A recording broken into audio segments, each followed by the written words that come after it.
This is the National Weather Service in Valley, Nebraska. The preceding audio signals and alarm tones were a test of NOAA All Hazards Radio Public Warning System. During potentially dangerous weather situations, specially built receivers are automatically activated by this signal to warn of the impending hazard. Tests of the warning alarm system are conducted each Wednesday at 11:15 a.m. If there is a threat of severe weather, the test is then postponed until the next available non-severe weather day. The alarm tone causes weather radio receivers with the alarm tone feature to be turned on automatically. This alerts you that an emergency broadcast is about to be made. Weather radios with the alarm tone feature are available commercially.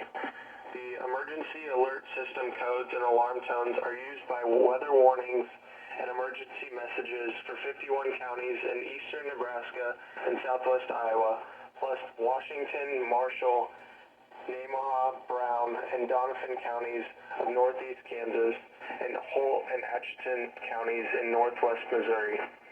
Once again, this has been a weekly test of the NOAA All Hazards Radio Public Warning Alarm System.